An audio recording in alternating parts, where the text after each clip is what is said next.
तुम ये देखो कि हमने सेंटर ऑफ मास का जो चैप्टर है ना वो पढ़ा था। Yes sir. तो यस सर। तो उसको थोड़ा मेमोराइज करते हुए हम यहाँ कुछ काम करेंगे, उसको तुम समझने की कोशिश करना जरा, ठीक है ना। Yes sir. देखो, जैसे वहां पे हमने इस तरह का क्वेश्चन किया था, अगर तुम्हें याद हो, कि एक प्लैंक है, फ्रिक्शनलेस फ्लोर पे रखा है, ये आदमी आगे वॉक करके जाता है, तो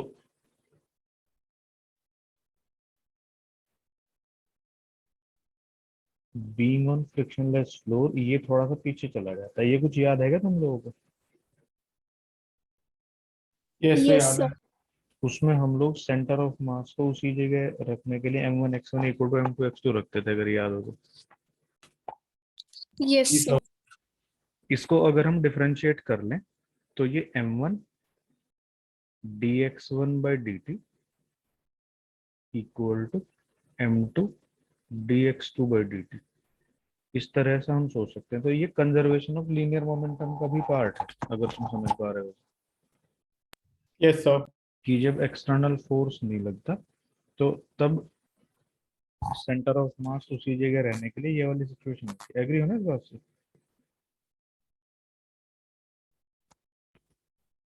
हम्म। Yes sir. अब देखो यहाँ सेम सिचुएशन भाई यहाँ पे भी होगी। तुम इमेजिन करो कि जैसे ये एक प्लेटफॉर्म है, तो अगर इस प्लेटफॉर्म के ऊपर कोई आदमी है, मान लीजिए अभी, ऐसे,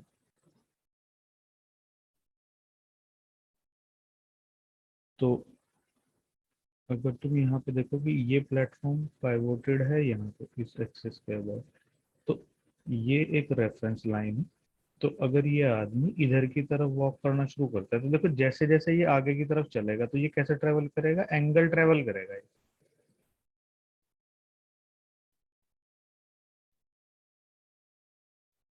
इस पर yes torque sir. External zero है इस एक्सिस ऑफ रोटेशन के अबाउट। तो यहाँ पे हम क्या कहेंगे? I1 θ1 equal to I2 θ2। अगर इसको तुम डिफरेंशिएट कर रहे हो टाइम टाइम के रेस्पेक्ट में, तो ये I1 ω1 इक्वल टू I2 ω2 हो जाएगा। बोलो, ये बात समझ में आएगी?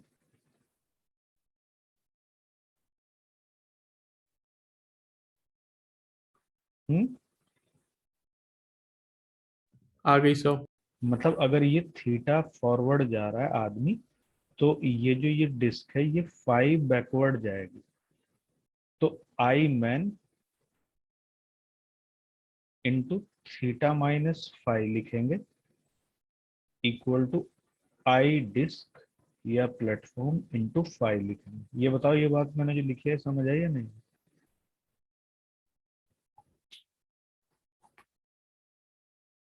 बोलो। Yes sir. मतलब ये बिल्कुल सेंटर ऑफ मास वाले चैप्टर के ही पैरेलल है, उसमें और इसमें कोई डिफरेंस तुम्हें नहीं दिखाई देना चाहिए। Yes sir.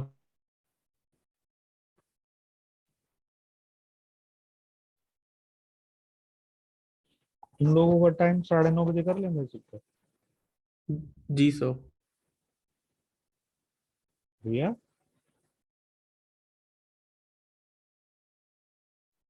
Ishan, yes sir.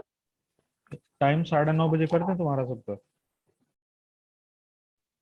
रात का सर? हाँ हाँ। ठीक है सर। हर्षिका,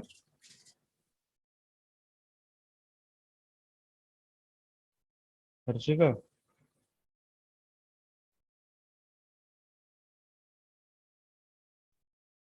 ये लड़की बोलती नहीं, पता इसके क्या करें।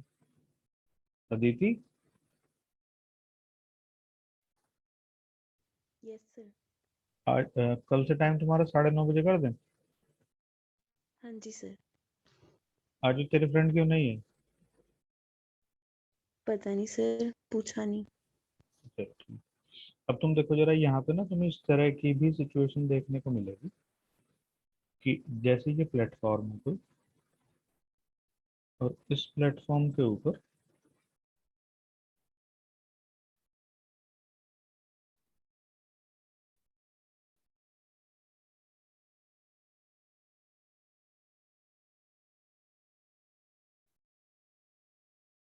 कोई एक आदमी खड़ा है, ये एक्सिस है जिसके अबाउट ये रोटेट करने में कैपेबल है, पिवट पॉइंट भी यहीं पे है, यहाँ पे कोई आदमी खड़ा है इस पर, ठीक है ना। ठीक है सर। अब इस आदमी का एक इसका मास है भाई m, इसका मास है मान लो m0, इसकी रेडियस है r। तो इस आदमी का एक फ्रेंड जो है वो नीचे है, यहाँ ग्राउंड, ठीक है। Yes sir. इसने v स्पीड से एक m मास की बॉल फेंक दी, ठीक है सर। तो ये इस आदमी ने पकड़ ली। पकड़ ली। तो यहाँ फिर हम वही लिखेंगे कि torque external about axis of rotation, मतलब this axis of rotation is zero, therefore L initial equal to L final. मतलब एल इनिशियल में किस किस का होगा, देखो ये भी रेस्ट पे है, प्लेटफॉर्म भी रेस्ट पे है। अगर हम सिर्फ और सिर्फ पूरा सिस्टम कंसिडर करते हैं, प्लेटफॉर्म, बॉल और मैन को, हाँ तो टॉर्क एक्सटर्नल 0 होगा। हाँ मतलब ये यहाँ इस एक्सिस के अबाउट देखो, इस एक्सिस के अबाउट एक्सटर्नल टॉर्क अर्थ से मिलेगा, उसी का रोल नहीं है। बॉल और आदमी के बीच में जो फोर्स इन्वॉल्व होगा वो इंटरनल होगा, उसका टॉर्क से कोई मतलब ही नहीं है। तो एल इनिशियल में मैन और प्लेटफॉर्म का तो जीरो है, बॉल का कितना होगा, linear momentum into perpendicular distance from line. देखो इस लाइन से लीनियर मोमेंटम की लाइन तो यही है ना, एक्सिस ऑफ रोटेशन की परपेंडिकुलर डिस्टेंस कितनी है, रेडियस ही तो है भाई। Yes sir. तो linear momentum into perpendicular distance, ये तो एंगुलर मोमेंटम हो गया, इक्वल टू, अब ये सारे के सारे बॉल, मैन और प्लेटफॉर्म ये सब एक ही एंगुलर वेलोसिटी ओमेगा से घूमने लगेंगे, क्योंकि बॉल भी आदमी ने पकड़ ली और आदमी प्लेटफॉर्म से स्टिक है।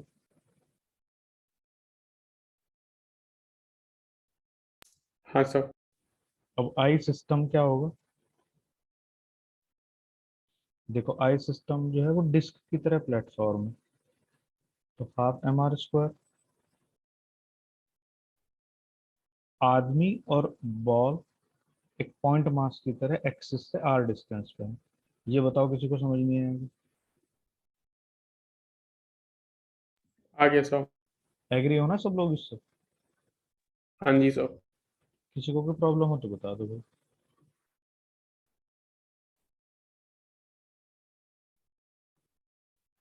इसको डाउट है कोई? हम्म, नहीं सर। चलो अब थोड़ा सा आगे चलते हैं फिर। अब पता चल जाएगा ना कि एंगुलर मोमेंटम कंजर्वेशन हम किस तरह से अप्लाई करेंगे डिफरेंट डिफरेंट सिचुएशन में। Yes sir.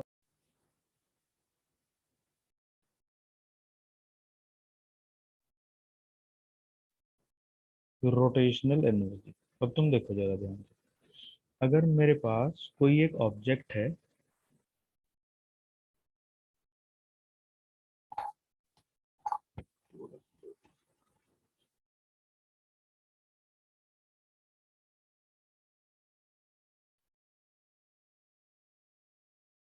मान लो भाई वो कुछ इस शेप में है, जैसे कोई ऑब्जेक्ट, ठीक है, ये इस एक्सिस के अबाउट ऐसे रोटेट हो रही है, ठीक।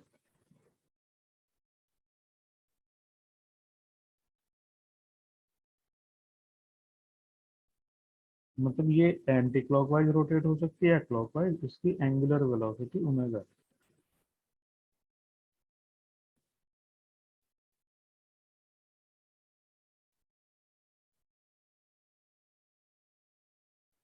Hello, yes sir. एग्री होगा इस बात से नहीं? हाँ जी सर। अब तुम ये देखो कि अगर हम इस बॉडी को complete as a whole body देखते हैं, ठीक है ना। Hello, yes sir. भाई तुम ऐसा देखो ना कि तुम्हारे जो घर में वॉल यस क्लॉक, सर। तुम्हारे घर में वॉल क्लॉक है ना, बहुत सारे लोगों के घरों में वॉल क्लॉक हाँ होती है, सर। पेंडुलम वाली। उसका जो पेंडुलम है वो कंटिन्यूअसली ऑसिलेट करता रहता है।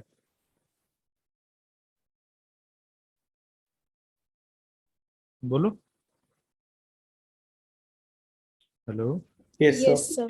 हाँ, पर वो क्या क्लॉक में से निकल के भाग जा रहा है? नहीं सर। मतलब वो एज अ कंप्लीट बॉडी तो रेस्ट पे ही है ना। हाँ, सिस्टम में से हाँ बाहर नहीं Yes, गया। sir. हाँ, मतलब देखो, जब तक ये एक्सिस अपनी जगह नहीं बदलेगा, मतलब ये एक्सिस यहाँ आ जाए, यहाँ आ जाए, तो ये बॉडी इस एक्सिस के साथ फिर अपनी जगह बदल ले, इस एक्सिस के साथ अपनी जगह बदल ले, तो मतलब अगर तुम इसको एज अ कंप्लीट बॉडी देखोगे तो ये तुम्हें रेस्ट पे ही नहीं दिखेगी। बोलो। Yes sir. सही है ना? हाँ सर। अब पर इसमें तुम देखो कि ये एज अ कंप्लीट बॉडी तो हम रेस्ट पे हैं, पर इस बॉडी के इंडिविजुअल पार्टिकल्स तुम्हें मोशन में दिखेंगे।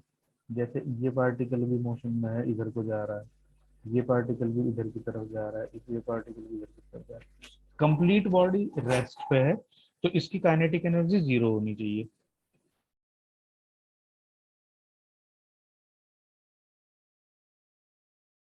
पर इसके जो इंडिविजुअल पार्टिकल्स हैं ये मोशन में है, तो ये इनको इंडिविजुअल पार्टिकल्स को काइनेटिक एनर्जी पॉजेस करनी चाहिए, और इन सारे पार्टिकल्स की काइनेटिक एनर्जी का सम इस बॉडी की टोटल काइनेटिक एनर्जी होगी। हाँ सर। अब तुम ये देखो कि अगर ये तुम इस बॉडी को देखते हो, अगर तुम्हें ये बॉडी जो है ये अगर सपोज करो ये 30 डिग्री एंगल रोटेट होती है, मान लीजिएगा ये लाइन में यहाँ ड्रॉ कर दूं, तो तुम ये देखो कि अगर ये लाइन यहाँ से 30 डिग्री रोटेट होती है, तो जितने भी पार्टिकल इसके ऊपर 30 डिग्री एंगल ही रोटेट होंगे ना, जितने भी पार्टिकल यहाँ लाई कर रहे हैं, हाँ सर। Yes. इसका मतलब सारे पार्टिकल्स का एंगुलर डिस्प्लेसमेंट क्या होगा? सेम नहीं होगा, 30 होगा। 30 होगा। अब एंगुलर डिस्प्लेसमेंट सबका सेम है, तो angular displacement per unit time क्या होती है? Angular velocity. Yes sir. इसका मतलब यहाँ सारे पार्टिकल्स की angular velocity same yes Yes. Sir. है ना?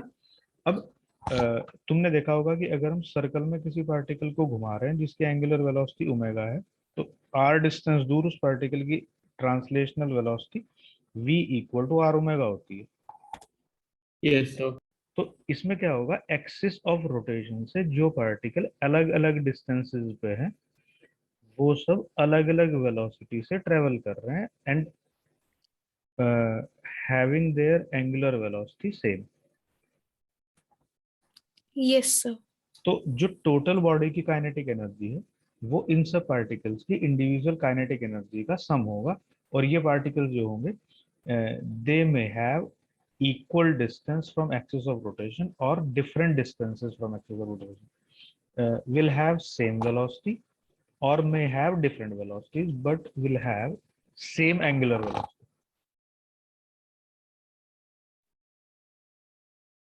Yes sir. एग्री करते हो ना भाई इस बात से?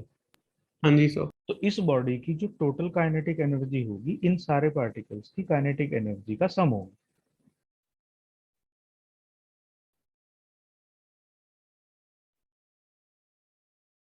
ठीक है सर। हाफ एम वन, मतलब ये सारे के सारे सेम मास के भी हो सकते हैं और ये सारे के सारे अलग मास के भी हो सकते हैं। जो मैं लिख रहा हूँ भाई, अगर तुम इससे कोई एग्री नहीं करता तुम्हारे में से, तो मुझे बता सकता है कि भाई किसी को क्या प्रॉब्लम है इसमें।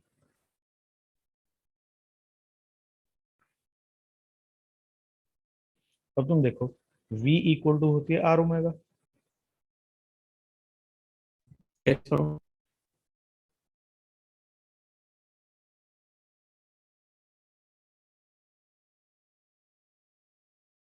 अगर यहाँ भी किसी को कोई प्रॉब्लम है तो मुझे बता सकता है भाई।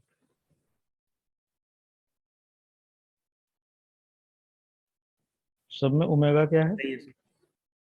सेम है। सबकी एंगुलर वेलोसिटी सेम है। हाँ तो मैंने वही ओमेगा सबके लिए सेम लिखा है, सबके डिस्टेंसेस अलग लिखे और सबके मासेस अलग अलग हो सकते हैं। बोलो ये बात यस समझ सर, नहीं सकते? एग्री हो ना सब इस आ बात? गई सर। अब यहाँ हम लिखेंगे kinetic energy half omega square m1 r1 square plus m2 r2 square plus m3 r3 square plus ये ऐसे ही चलता रहेगा। तो तुम मुझे ये बताओ कि गिवन एक्सिस ऑफ रोटेशन के अबाउट ये क्या चीज है?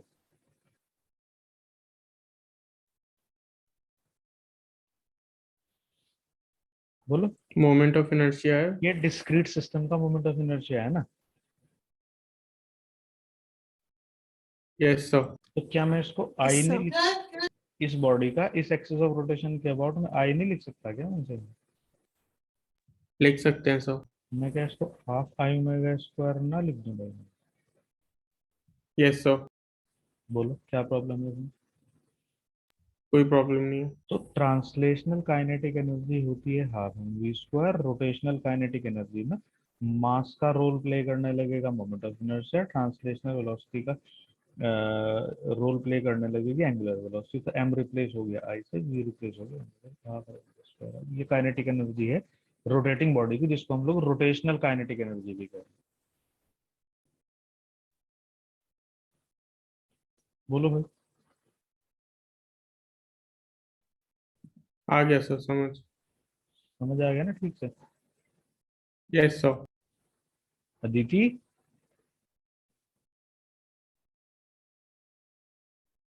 Yes, sir. मैथ्स में तुमने कैलकुलस पढ़ी थी कोई?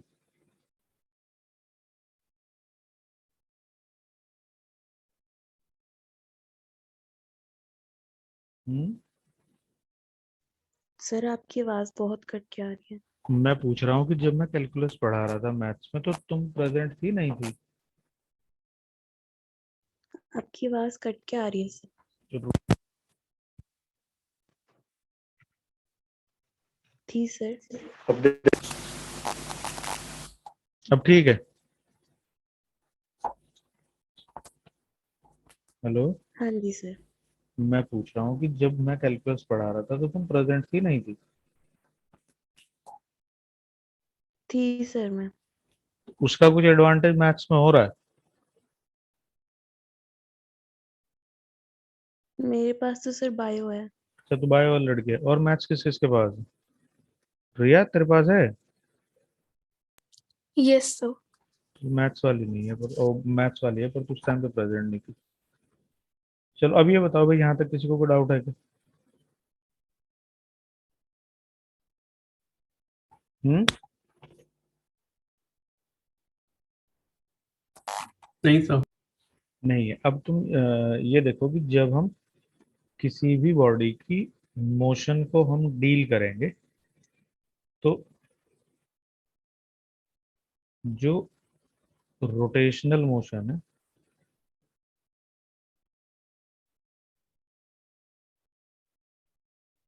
इसको हम तीन कैटेगरी में देखेंगे। मतलब एक होती है pure translational motion,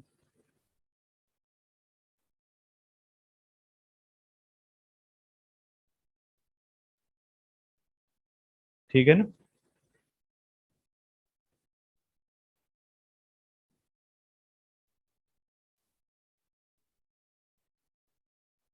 yes sir. एक होती है प्योर रोटेशनल मोशन, और भाई थर्ड वन जो है वो है रोलिंग। रोलिंग जो है ये, अगर मैं इसको ए मान लेता हूँ, इसको बी अज्यूम कर लेता हूँ, तो जो रोलिंग है ये एक्चुअली में ए प्लस बी, मतलब ट्रांसलेटरी मोशन और रोटेटरी मोशन का कॉम्बिनेशन है।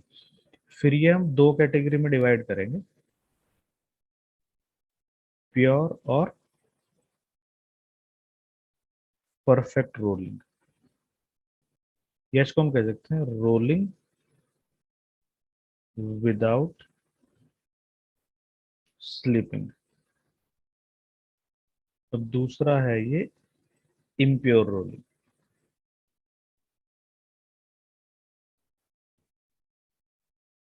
या फिर इसको हम लोग इम्परफेक्ट रोलिंग, या फिर इसको हम लोग रोलिंग विद स्लिपिंग भी कह सकते हैं।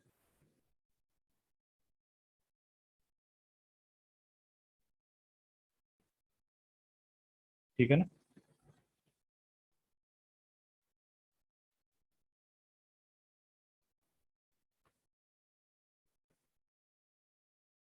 तुमने इसके नोट्स कहाँ तक बना लिए?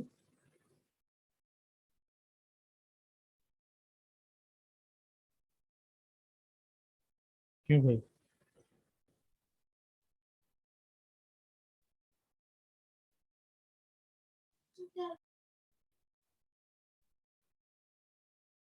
अरे मैं पूछ रहा हूँ तुम लोगों ने इसके नोट्स कहाँ तक बनाए हैं?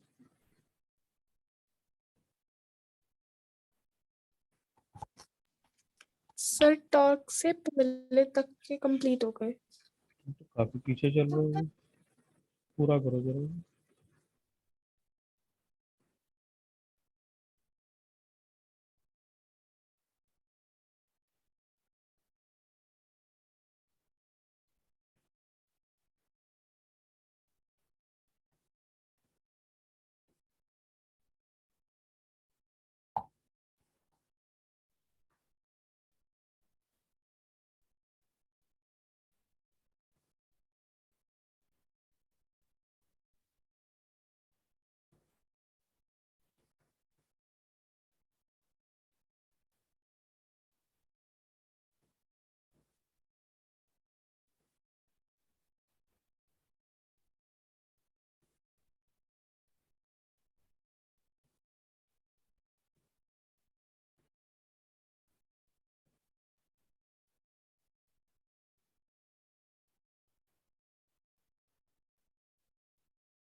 तुम इमेजिन करो, अच्छा ये बताओ, साइकिल कितने लोगों ने चलाई है? हम्म। हेलो। चलाइए। साइकिल तो सभी ने चलाई है ना? Yes yes sir. सर। अब तुम ये इमेजिन करो कि तुमने बहुत ज्यादा टाइट ब्रेक अप्लाई कर दी, यस सर। और तुम साइकिल को अपने किसी फ्रेंड को कह रहे हो कि चल भाई तू धक्का लगा पीछे से, तो वहां पे क्या होगा ये बताओ।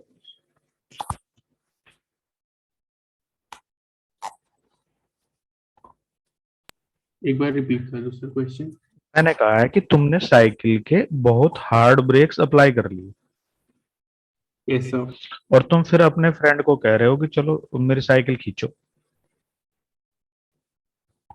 Yes sir. तो क्या होगा? तो टायर्स रोल करे बगैर स्लाइड हाँ, होंगे और आगे। हाँ, ये देखो टायर की मोशन इस तरह की होगी जैसे ये पहले नंबर पे लिखी है। यस। मतलब इसमें ये देखो कि ये पार्टिकल जिस वेलोसिटी से चल रहा है उसी से ये चलेगा, उसी से ये चलेगा, उसी से ये चलेगा, इसके सारे के सारे जितने भी पार्टिकल हैं किसी बॉडी से। जैसे कि अगर तुम अपने पास कोई चीज रख रहे हो, अगर जैसे तुम देखोगे भाई तुम्हारे मेरे हाथ में पेन है, अगर मैं इसको ऐसे लेके जा रहा हूँ इधर को, तो इस पार्टिकल के इसके हर एक पार्टिकल की वेलोसिटी सेम है या नहीं है? बोलो। Yes sir. तो जब किसी बॉडी के सारे पार्टिकल्स, सारे जितने भी उसको, मतलब जितने पूरी बॉडी के कॉन्स्टिट्यूएंट्स, सबकी वेलोसिटी सेम होती है, तो वो प्योर ट्रांसलेशनल मोशन कहलाती है।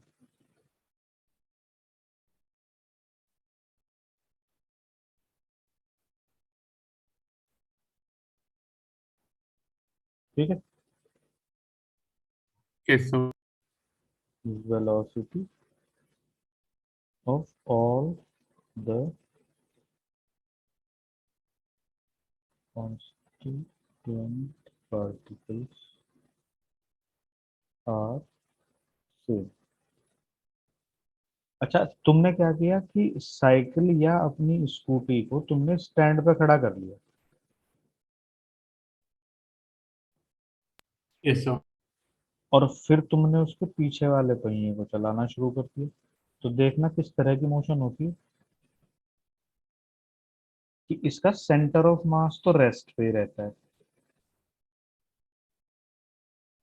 Yes, sir.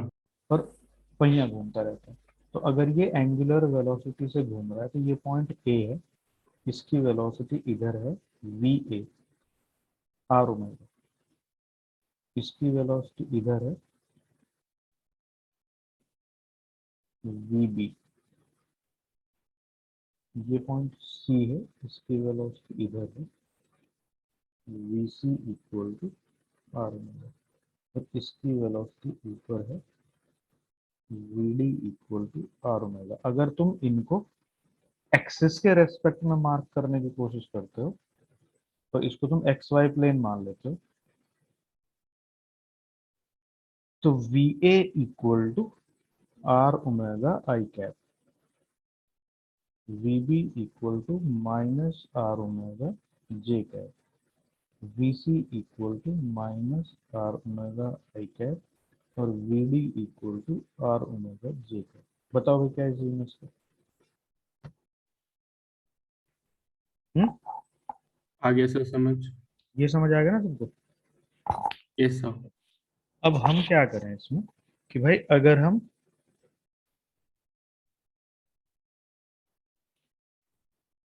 ये जैसे ये कोई व्हील है, नॉर्मली जैसे सब लोग स्कूटी या साइकिल नहीं चलाते, तो तुम देखो कि वो आगे भी चलती है, पहिया पहले यहाँ पे था, थोड़ी देर बाद यहाँ आ जाएगा। बोलो, Yes, sir. थोड़ी देर बाद भाई वो यहाँ चला जाएगा इस जगह। तो तुम ये नहीं देख पा रहे कि इसका सेंटर ऑफ मास अपनी जगह बदल रहा है Yes, sir. बदल रहा है। और ये रोटेट भी तो हो रहा है। हो रहा है सर। तो ये कंबाइंड ट्रांसलेशनल प्लस रोटेशनल है, इसको हम लोग रोलिंग कहते हैं, और ये है pure rotational motion.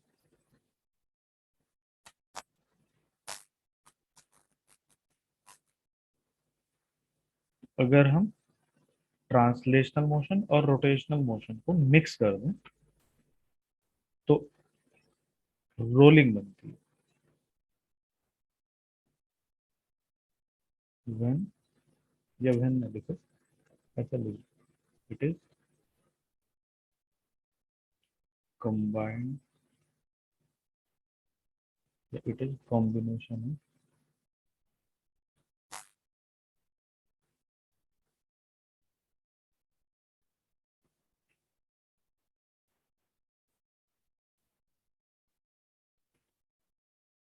Translational and rotational motion. Agree हो ना भाई इस बात से? इसको हम लोग रोलिंग करते हैं, सही?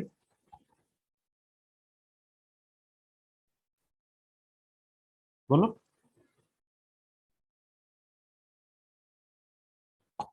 Yes, sir.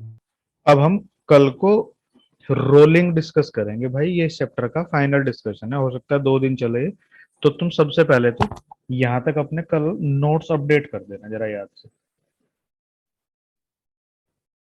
ठीक है सर। ठीक है? चूंकि ये इंपॉर्टेंट डिस्कशन है और इसके ऊपर मतलब थोड़े से बड़े क्वेश्चंस पूछे जाते हैं एग्जाम में, समझ गए?